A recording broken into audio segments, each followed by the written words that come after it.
Hello friends, welcome to quick revision point. My name is Raksha Srivastava. Friends, आज हम बाल विकास एवं शिक्षा शास्त्र के इंपॉर्टेंट क्वेश्चन को डिस्कस करेंगे जो कि फ्रेंड एग्जाम के लिए इंपॉर्टेंट है। स्टार्ट करते हैं। फर्स्ट क्वेश्चन क्या है? फर्स्ट क्वेश्चन है friend, fill in the blanks. उस विशिष्ट समय को कहा जाता है जब बच्चे उनके वातावरण में खास प्रकार से उद्दीपन के प्रति विशेष रूप से ग्रहण और सक्षम होते हैं। ए है संवेदनशील अवधि, बी है मुखर अवधि, सी है नमनीयता काल एंड डी है मानसिक अकर्मण्यता। ओके, तो उस विशिष्ट समय को कहा जाता है जब बच्चे उनके वातावरण में खास प्रकार से उद्दीपन के प्रति विशेष रूप से ग्रहण और सक्षम होते हैं, तो उसे हम संवेदनशील अवधि कहते हैं। Okay, right answer is a हो जाएगा। आगे देखते हैं। कथन ए कहता है फ्रेंड कि बच्चों के विकास की प्रगति को दूसरे बच्चों से तुलना करके सही ढंग से, शुद्धता से, सटीकता से मापा जा सकता है। ये क्या है फ्रेंड? ये गलत है। क्योंकि और कारण आर कहता है कि सटीकता से मापा जाता है, तो तुलना करके सही ढंग से, शुद्धता से और सटीकता से मापना जो क्या है ये निगेटिव है, तो ये गलत है। तर्क आर कहता है कि विकास का स्वरूप व अनुक्रम एवं विकास की गति सभी बच्चों के लिए सार्वभौमिक रूप से समान होती है, ये भी गलत है। ए और आर जो है दोनों गलत है इसमें। ओके, तो राइट आंसर जो होगा फ्रेंड वो डी हो जाएगा। आगे देखते हैं। नेक्स्ट क्वेश्चन क्या है? बच्चों का द्वितीयक समाजीकरण फिल इन दी ब्लैंक्स की अवस्था में प्रारंभ हो जाता है। ओके, बच्चों का द्वितीयक समाजीकरण की अवस्था में प्रारंभ हो जाता है जब वह स्कूल जैसे औपचारिक संस्थानों में जाना शुरू कर देते हैं। तो ए है शैशवावस्था, बी है पारंपरिक बाल्यावस्था, सी है माध्यमिक बाल्यावस्था एंड डी है किशोरावस्था। तो बच्चों का द्वितीयक समाजीकरण जो है वो पारंपरिक बाल्यावस्था की अवस्था में प्रारंभ हो जाता है जब वह स्कूल जैसे औपचारिक संस्थानों में जाना शुरू कर देते हैं। ओके, राइट आंसर जो होगा फ्रेंड वो बी हो जाएगा। आगे देखते हैं। नेक्स्ट क्वेश्चन क्या है? किस चरण में बच्चे परिकल्पनात्मक कथनों पर काम कर पाते हैं, कथनों में तार्किक संबंध देख पाते हैं तथा अनुपात जैसी अमूर्त संरचनाओं को समझने में सक्षम होते हैं? तो किस चरण में बच्चे परिकल्पनात्मक कथनों पर काम कर पाते हैं, कथनों में तार्किक संबंध देख पाते हैं तथा अनुपात जैसी अमूर्त संरचनाओं को समझने में सक्षम होते हैं? ए है फ्रेंड संवेदी पेशी अवस्था, ओके, बी है पूर्व संक्रियात्मक अवस्था, सी है मूर्त संक्रियात्मक अवस्था एंड डी है अमूर्त संक्रियात्मक अवस्था। किस चरण में बच्चे परिकल्पनात्मक कथनों पर काम कर पाते हैं, कथनों में तार्किक संबंध देख पाते हैं तथा अनुपात जैसी अमूर्त संरचनाओं को समझने में सक्षम होते हैं? तो अमूर्त संरचना जो होता है फ्रेंड वो होता है अमूर्त संक्रियात्मक अवस्था में, यानी जीन पियाजे की 4th स्टेज औपचारिक संक्रियात्मक अवस्था में। ओके, राइट आंसर जो होगा फ्रेंड वो डी हो जाएगा। आगे देखते हैं फ्रेंड। नेक्स्ट क्वेश्चन क्या है? निम्नलिखित में से कौन जीन पियाजे के संज्ञानात्मक विकास के सिद्धांत की आलोचना है? ओके, ए है फ्रेंड बच्चों का विकास उनके सामाजिक सांस्कृतिक संदर्भ पर निर्भर होता है, बी है बच्चे सक्रिय प्राणी हैं, सी है बच्चों की सोच वयस्कों की सोच से गुणात्मक रूप से भिन्न होती है एंड डी है बच्चों का विकास वातावरण के साथ अंतःक्रिया करके होता है। ओके, तो जीन पियाजे के संज्ञानात्मक विकास सिद्धांत नेक्स्ट है फ्रेंड की जीन पियाजे के संज्ञानात्मक विकास सिद्धांत। ओके, जीन पियाजे के संज्ञानात्मक विकास सिद्धांत की आलोचना क्या है? उनकी आलोचना जो है फ्रेंड वो यह है कि बच्चों का विकास उनके सामाजिक सांस्कृतिक संदर्भ पर निर्भर होता है। तो जीन पियाजे ने ये नहीं कहा है कि बच्चों का जो विकास होता है वो सामाजिक सांस्कृतिक संदर्भ पर निर्भर होता है। ये जो कहा है ये लेव वाइगोस्की का है सामाजिक सांस्कृतिक सिद्धांत। इन्होंने बच्चों पे कॉग्निटिव डेवलपमेंट ऑफ थ्योरी बताया है और इन्होंने बच्चों पे 4 स्टेज को अलग अलग स्टेजों में इन्होंने बांटा है बच्चों को। के बच्चे सक्रिय प्राणी हैं, यस, ये जीन पियाजे कहते हैं कि बच्चे जो होते हैं सक्रिय प्राणी होते हैं। सी क्या है? बच्चों की सोच वयस्कों की सोच से गुणात्मक रूप से भिन्न होती है, ये भी करेक्ट है। जीन पियाजे ने ये भी कहा है कि बच्चों की सोच जो है वयस्कों से गुणात्मक रूप से भिन्न होती है एंड डी है बच्चों का विकास वातावरण के साथ अंतःक्रिया करके बढ़ता है, यस, ये भी कहा है। बट बच्चों का विकास जो होता है उनके सामाजिक सांस्कृतिक संदर्भ पर निर्भर करता है, ये जीन पियाजे नहीं कहे हैं। ये आलोचना की है, ये इनके सिद्धांत की आलोचना है क्योंकि सामाजिक संस्कृति का सिद्धांत जो है वो लेव वाइगोस्की ने दिया है। तो राइट आंसर जो होगा फ्रेंड ए हो जाएगा। ओके, आगे देखते हैं फ्रेंड। जीन पियाजे और लेव वाइगोस्की ने सीखने की समझ को फिल इन दी ब्लैंक्स को जीन पियाजे और लेव वाइगोस्की ने सीखने की समझ को फिल इन दी ब्लैंक्स और प्रक्रिया से में स्थानांतरित किया। ए है फ्रेंड सक्रिय और निष्क्रिय, बी है निष्क्रिय और सक्रिय, सी है यांत्रिक और व्यवहारवादी एंड डी है व्यवहारवादी और यांत्रिक। जीन पियाजे और लेव वाइगोस्की ने सीखने की समझ को जो है वो निष्क्रिय रूप प्रक्रिया से, ओके, निष्क्रिय प्रक्रिया से सक्रिय प्रक्रिया में स्थानांतरित किया। ओके, उन्होंने लर्निंग को जो है सीखने की प्रक्रिया को निष्क्रिय से सक्रिय प्रक्रिया में क्या किया, स्थानांतरित किया। राइट आंसर जो होगा फ्रेंड वो बी हो जाएगा। नेक्स्ट क्वेश्चन, लेव वाइगोस्की के अनुसार सीखने का आधार क्या होता है। लेव वाइगोस्की का जो सिद्धांत है फ्रेंड वो सामाजिक सांस्कृतिक सिद्धांत है। तो जहाँ सामाजिक अंतःक्रिया, सामाजिक सांस्कृतिक या भाषा की बात हुई हो तो वहाँ लेव वाइगोस्की का जो होंगे। ओके, तो लेव वाइगोस्की के अनुसार सीखने का आधार क्या है। तो ए है सामाजिक अंतःक्रिया है, बी है पूर्णबलन है, सी है दोहराव अभ्यास है, एंड डी है स्कीम की संरचना में परिवर्तन है। तो लेव वाइगोस्की के अनुसार सीखने का जो आधार होता है फ्रेंड वो सामाजिक अंतःक्रिया होता है। Okay, right answer is a हो जाएगा।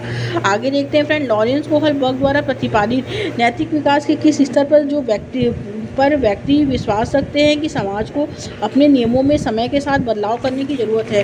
तो अपने नियमों में समय के साथ बदलाव करने की जो ज़रूरत है, ए आज्ञा पालन एवं दंड अभिविन्यास, बी है अच्छा लड़का अच्छी लड़की अभिविन्यास, सी है सामाजिक क्रम नियंत्रक अभिविन्यास, एंड डी है सामाजिक अनुबंधन अभिविन्यास। ओके, तो लॉरेंस कोहलबर्ग द्वारा प्रतिपादित नैतिक विकास के किस स्तर पर व्यक्ति विश्वास रखते हैं कि समाज जब आ गया फ्रेंड तो वहाँ सामाजिक संबंध अभिविन्यास हो जाएगा। ओके, समाज को अपने नियमों में समय के साथ बदलाव करने की ज़रूरत है। तो वहाँ जो होगा फ्रेंड वहाँ सामाजिक क्रम नियंत्रक अभिविन्यास हो जाएगा। राइट आंसर इज सी।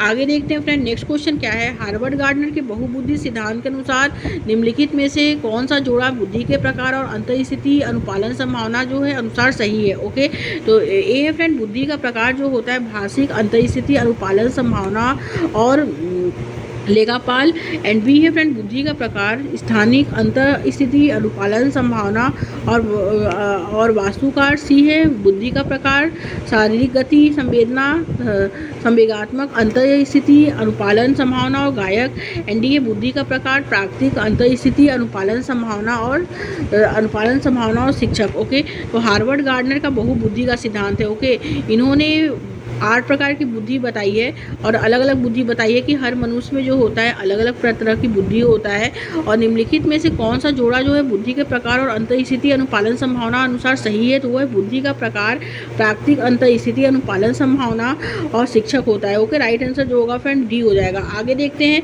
बाल केंद्रित शिक्षा में शिक्षक क्या होता है। ए है निर्देश देता है तथा विद्यार्थी जो है अंधवत अनुसरण करते हैं, बी है बच्चों व सीखने की प्रक्रिया को सामाजिक रचनावादी रूप में देखता है, सी है एक कठोर व मानकीकृत पाठचर्या तय करता है, एंड डी है आकलन का इस्तेमाल विद्यार्थियों को श्रेणी के में बांटने के लिए करता है। तो बाल केंद्रित शिक्षा में शिक्षक जो होता है फ्रेंड वो निर्देश देता है तथा विद्यार्थी अनवरत अनुसरण करते हैं, तो ये गलत है। एंड कठोर मानकीकृत पाठचर्या जो है ये भी गलत है। आकलन का इस्तेमाल विद्यार्थियों को श्रेणियों में बांटने के लिए जो है करता है, तो ये भी गलत है, श्रेणियों में बांटने के लिए नहीं करेगा। बाल केंद्रित शिक्षा में शिक्षक जो होता है वो बच्चों व सीखने की प्रक्रिया को सामाजिक रचनावादी रूप में देखता है। Okay, right answer is B हो जाएगा। आगे देखते हैं फ्रेंड, राष्ट्रीय शिक्षा नीति 2020 के अनुसार विद्यार्थियों का रिपोर्ट कार्ड जो अभिभावकों को दिया जाएगा वह क्या है। ए मानक संदर्भी परीक्षण पर आधारित हो, तो मानक संदर्भी परीक्षण जो होता है फ्रेंड निगेटिव होता है, गलत है। मापदंड संदर्भी परीक्षण पर आधारित हो, ये भी गलत है। एनसी ये विद्यार्थी के प्रदर्शन को उनके सहपाठियों से तुलना के रूप में प्रस्तुत करे।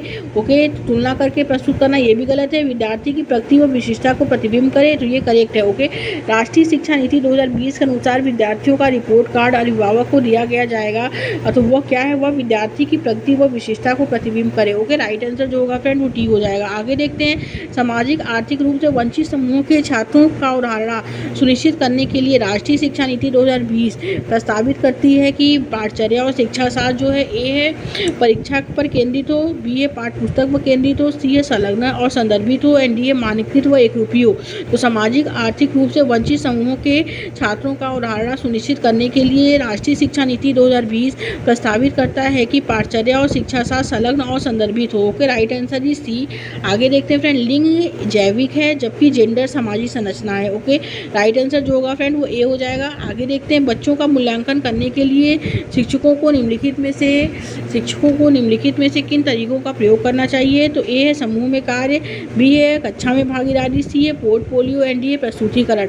बच्चों का मूल्यांकन करने के लिए शिक्षकों को निम्नलिखित में से किन तरीकों का प्रयोग करना चाहिए। तो वो करना चाहिए समूह में कार्य, कक्षा में भागीदारी, पोर्टफोलियो और प्रस्तुतिकरण का जो है फ्रेंड वो कार्य करना चाहिए। ओके, राइट आंसर जो होगा फ्रेंड इसमें वो चारों करेक्ट हो जाएगा। ओके, राइट आंसर जो होगा चारों हो जाएगा।